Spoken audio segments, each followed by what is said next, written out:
All right, how's everybody doing? My name's Jonathan Atchley. This is discussion number 4 for modern American literature. And sorry if my setup looks a little whack. I'm filming this in bed. So the first question says, reflect on what it would be like to live during the early 20th century.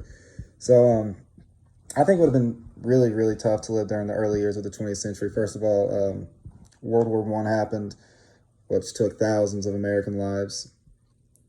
Which led to the economy not being great at all, especially during the years of 1929 through 1933, which was the time period during the Great Depression, which was when the economy was worse than it's ever been. It really seemed like nothing was going on good during the U.S. during these times, and then also the sinking of the Titanic. So there was really just a lot of not good happening during the years of the 20th century, early 20th century. Question number 2. Quote or summarize a passage from Faulkner's Barn Burning and explain how it connects to sharecropping.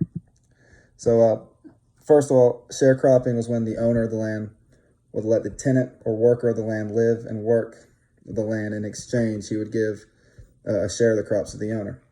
So in Faulkner's Barn Burning, the Snoops are a poor white family that work as sharecroppers. So the quote that I use says, the case is closed. I can't fight against you Snoops anymore. But I can give you advice, leave this country and don't come back.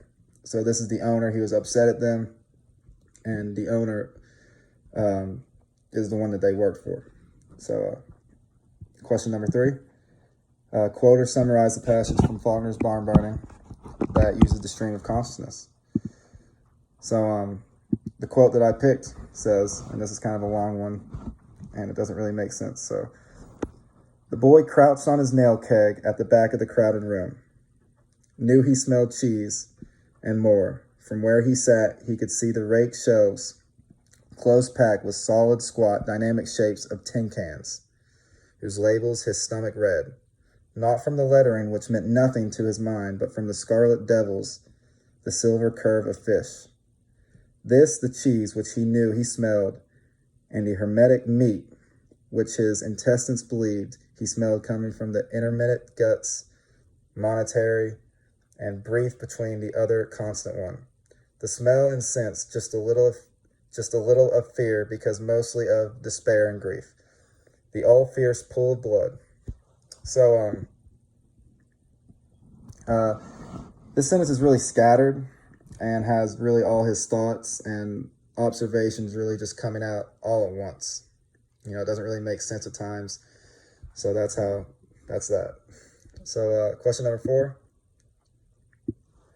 says, quote or summarize a passage from Fitzgerald's Babylon Revisits and show how the main character's alienation. So the quote that I picked says, "What an outrage!" Charlie broke out.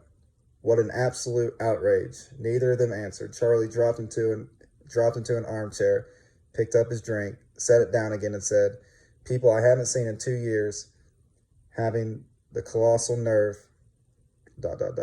He broke off. Marion had made the sound, "Oh," in one swift, furious breath, turned her body from him, and jerked and left the room.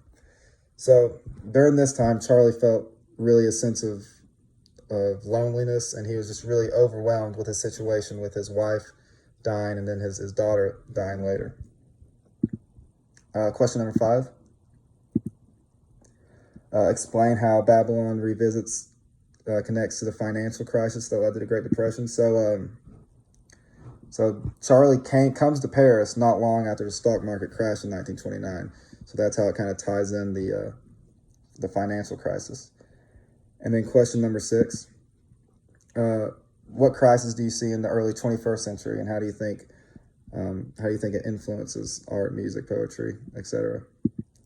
So I think there's a lot of people today that really let their frustrations out about the world with some kind of art. For example, and I'm picking music, and a lot of music today, whether it's country music, rap music, you hear a lot of people singing about different crises. For example, after 9/11, there's just two country songs. There's one song by Darryl Worley called "Have You Forgotten," and it's just talking about Have You Forgotten about 9/11 and what happened.